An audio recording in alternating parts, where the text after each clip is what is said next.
안녕하세요. C.S. 루이스의 고통의 문제 읽기 47번째 영상입니다. 지난 영상까지 지옥의 이미지와 지옥의 본질을 구별해보고 또 따로 생각을 해보면서 지옥이 필연적으로 존재할 수밖에 없는 도덕적 근거에 대해서 나누어 보았는데요. 이번 영상부터는 제9장 동물의 고통에 대해서 나누어 보려고 합니다. 이 책의 머릿말에서도 C.S. 루이스가 이야기했듯이 1장부터 8장까지는 기독교에서 전통적으로 가르쳐 오던 것을 자신이 표현만 바꾸어서 우리에게 전해 주는 것이라면 9장과 10장에는 자신의 추론도 섞여 있다고 이야기했는데요. 그런 면에서 조금 더 관심이 가는 부분이지 않나 싶습니다. 9장 역시 인용구로 시작을 하고 있는데요.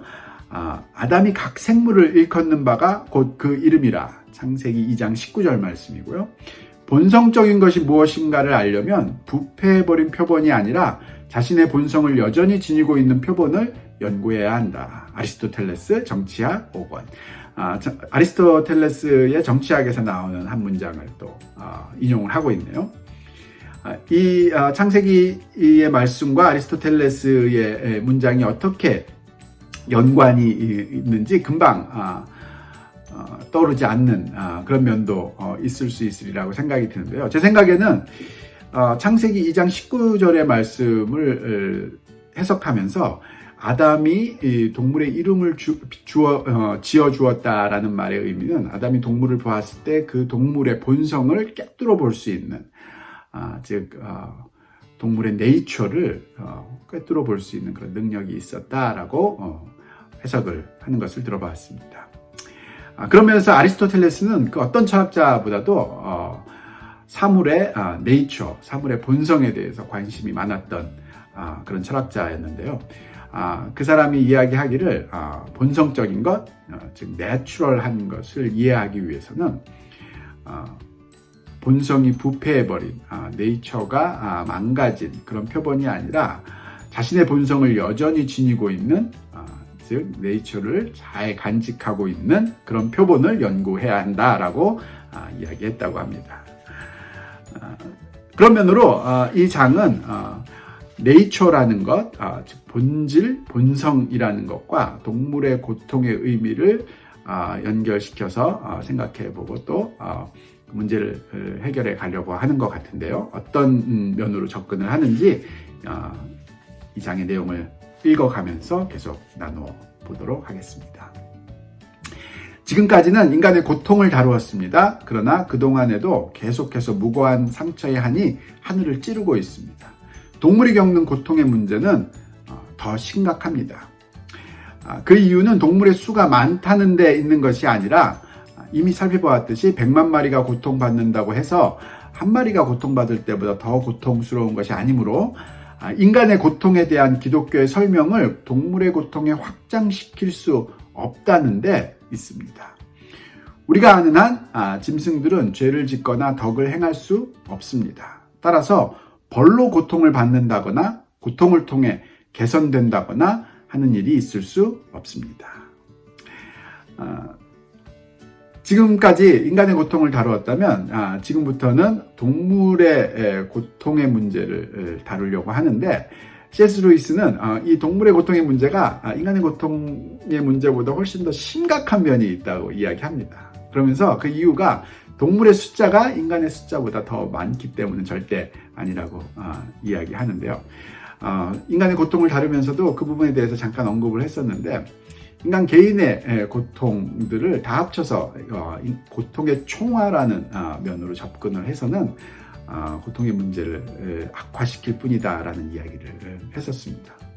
따라서 동물의 고통의 문제가 더 심각한 이유는 그 숫자에 있는 것이 아니라 인간의 고통은 지금까지 이야기해왔던 이런 식의 기독교적인 설명으로 이해가 되는 부분이 있다면 동물의 고통의 문제에는 이런 식의 설명을 적용할 수 없다는데 그 심각성이 있다라고 분명하게 우리한테 지적해주고 있습니다.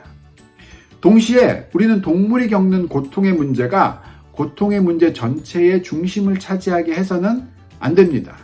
중요한 문제가 아니기 때문이 아니라 하나님의 선하심에 의문을 제기할 만한 타당한 근거를 제공하는 문제라면 어떤 것이든 대단히 중요합니다.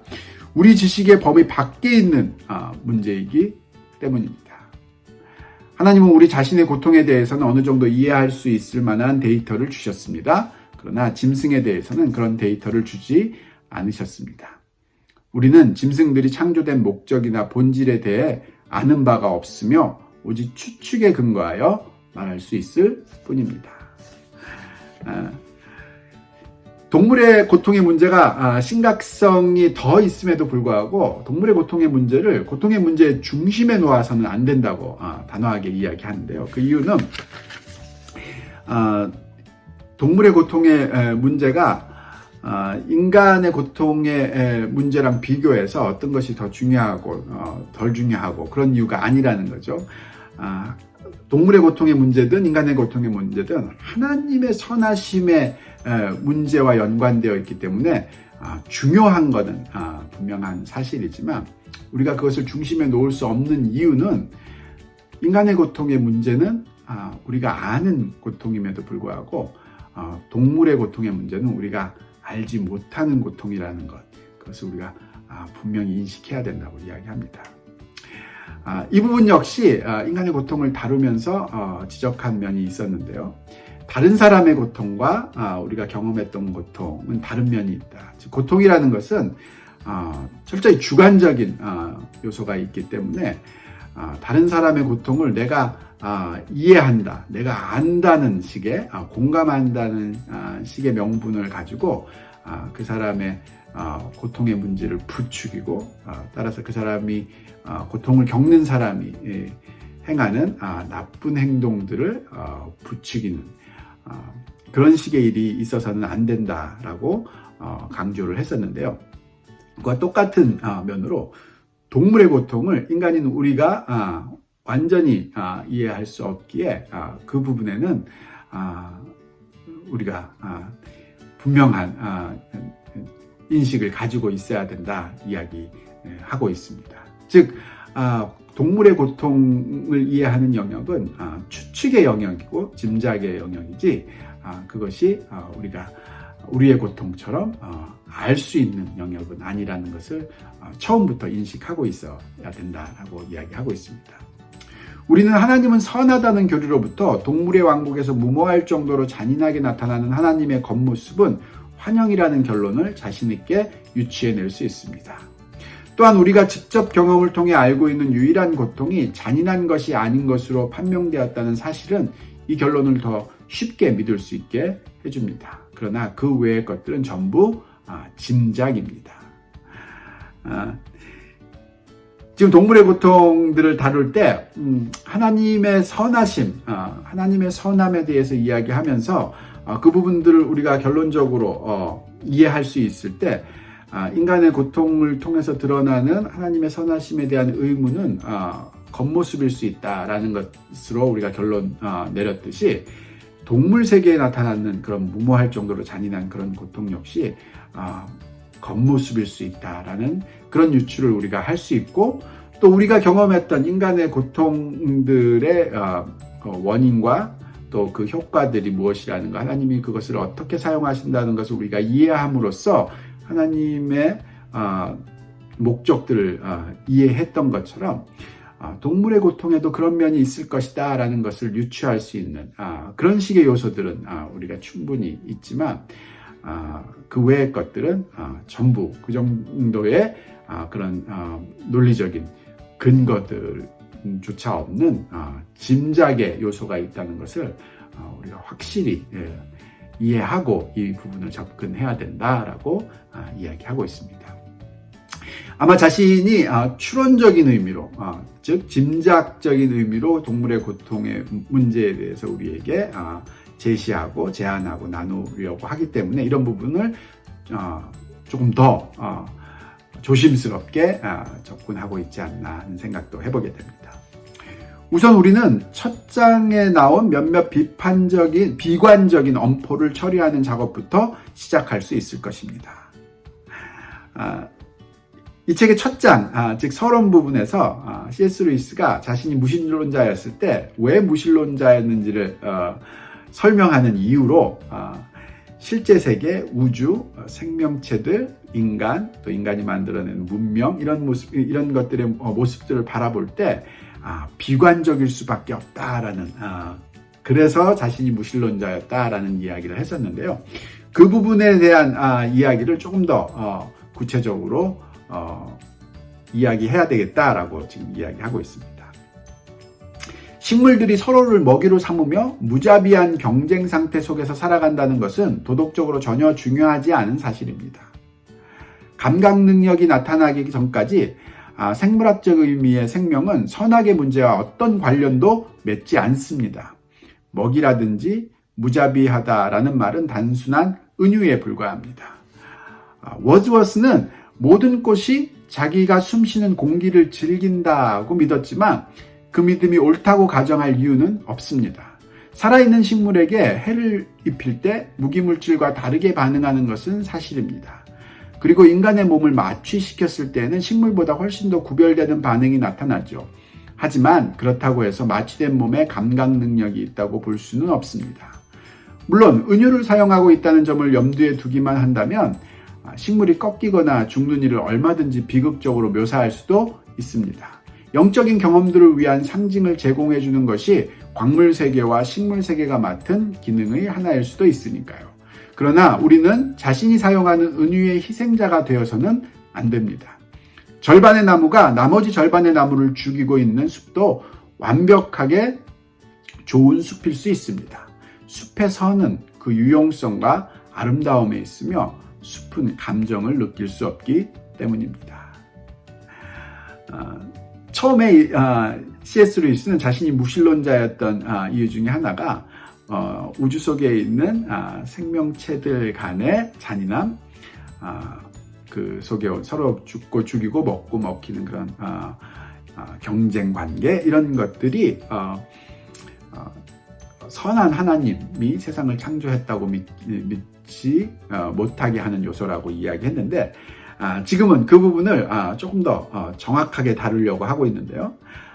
식물들에게는 그런 식의 도덕적인 요소를 적용할 수 없다라고 분명히 이야기합니다. 왜냐하면 식물들에게는 감각 능력이라는 것이 없기 때문에 그런 상태를 느낄 수 있는 그런 요소가 처음부터 배제되어 있다라고 보고 있는 거죠.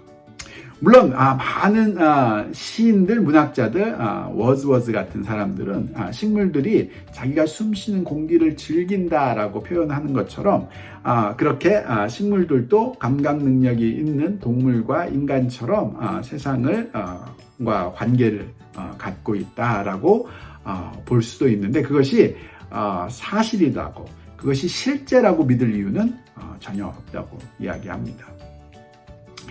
아마 자신이 생각하기에 그런 식의 생각들이 줄 수 있는 유용성은 즉 광물 세계, 식물 세계 이런 감각 능력이 없는 그런 존재들이 보여주는 그런 현상은 감각 능력이 있는 인간들이 어떤 영적인 경험들을 인간들이 갖고 있는 그 경험들을 상징적으로 이해할 수 있게 해주는 그런 상징을 제공해주는 기능이 있을 수는 있지만 그 기능을 바라보면서 즉 그런 감각 능력이 없는 존재들을 감각 능력이 있는 실제들과 비교하는 그 은유를 실제라고 우리가 받아들이는 것은 은유의 희생자가 되는 것이다 라고 이야기하고 있습니다. 지금 이 은유의 희생자라는 이 말을 들으면서 그 앞에서 이야기했던 유비라는 C.S. 루이스가 즐겨 사용했던 그 방법이 떠오르는데요. 은유와 유비는 분명히 다르다는 것을 이야기했었습니다. 즉 유비라는 것은 플라톤의 철학처럼 원형적인 실제가 있어서 그 실제가 그 실제 요소들을 여러 군데에서 조금씩 나누어 가졌을 때 그 실제를 나누어 가진 그런 것들 사이에 보여지는 그런 비슷한 면, 그런 공통점들이 있다는 것을 보는 것, 그것이 유비를 통해서 실제를 보는 것이라면 은유라는 것은 전혀 그렇지 않은 거죠. 단순히 비유적인 요소로 실제가 나누어진 것이 아니라 실제랑은 전혀 상관없이 겉으로 보여지는 비슷한 면만을 강조하는 그런 것이 은유라고 이야기했었습니다.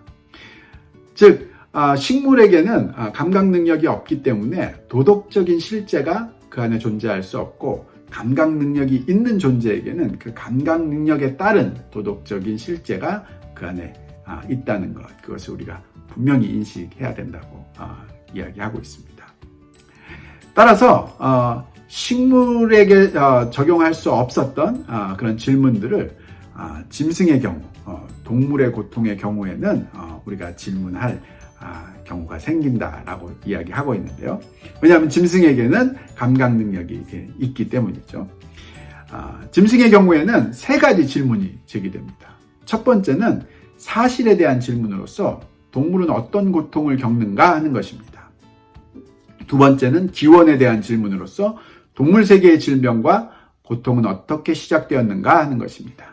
그리고 세 번째는 정의에 대한 질문으로서 동물의 고통과 하나님의 정의는 어떻게 조화될 수 있는가 하는 것입니다.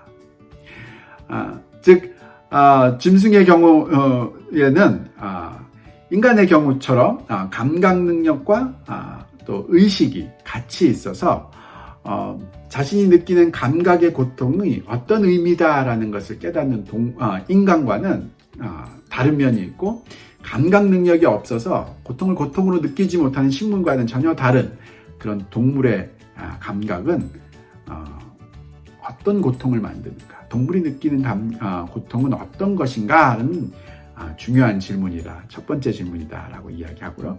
두 번째는 인간의 고통은 그 기원이 우리의 의식 중에 요소 중에 하나인 자유의지를 통해서 그 자유의지의 방향이 하나님을 선택하는 데서 방향을 돌려서 자기 자신을 선택하는데, 그 죄 때문에 시작된 고통, 그 인간의 고통의 기원을 우리가 알고 있지만, 동물에게는 그런 의지가 없는 그 동물에게는 오직 감각만 있는 그 동물이 느끼는 그 고통은 어디서 시작되었는가, 왜 시작되었는가, 이런 기원의 질문은 굉장히 중요한 질문이 될 수 있다라고 이야기합니다. 그리고 마지막, 하나님이 그 동물의 고통을 어떻게 사용하시는가, 하나님의 선하심, 하나님의 정의와 동물이 느끼는 그 고통은 어떻게 조화될 것인가 라는 것이 인간이 느끼는 고통이 하나님의 선에